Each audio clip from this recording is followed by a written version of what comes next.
Major commodities, ones followed by majority of investors like oil and copper, have had a rough couple of months. In fact, many of them are down high single digits or double digits. Is this a big warning sign for equities, though? Welcome to Trading Nation. I am Brian Sullivan. Ari Wald with Oppenheimer, Boris Schlossberg with BK Asset Management. Ari, the energy stocks haven't done well. Oil's down 10%, I think, in a month or just over a month's time. Do you think, though, it's a warning sign for the overall market?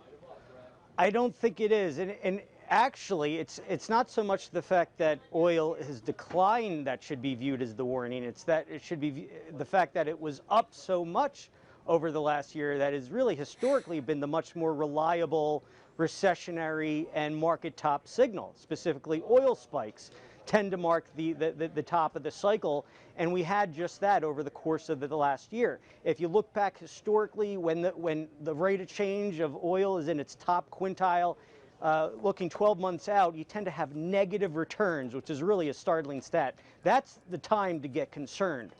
However, I think if you look into it a little bit, dig a little bit further, you had these very easy comps a year ago. Oil was coming off a 15-year low. I think the rally we've seen over the last year, I don't think that's marking the economic boom that typically is followed by the economic bust. Instead, we think it looks much more like 1997, a period when oil started to decline, actually worked off some of those overbought excesses and actually helped extend the duration of the equity cycle. So no warning signs how we see it. All right, Boris Schlossberg, I think you're going to be a little more cautious, just guessing.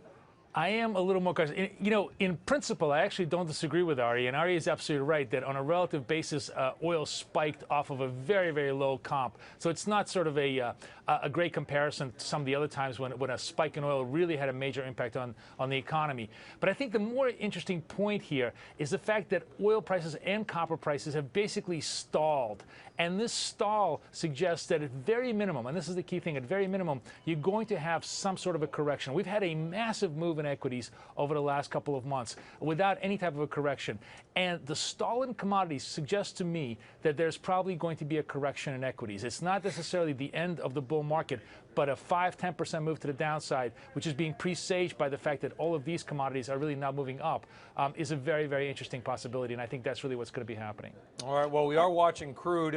Copper, Dr. Copper, as it is known here, seen as the leading indicator. Oil, weak again. Suddenly a lot going back on in commodities. Boris Dr. Copper is catching a cold, yes. There you go. Well, he needs the doctor needs a doctor.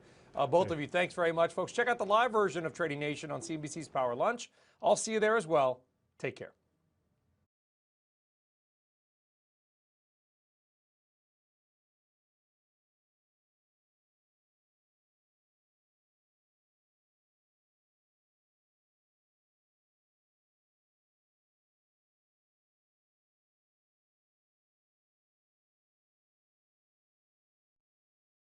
Hey there, thanks for checking out CNBC on YouTube. Be sure to subscribe to stay up to date on all of the day's biggest stories. You can also click on any of the videos around me to watch the latest from CNBC.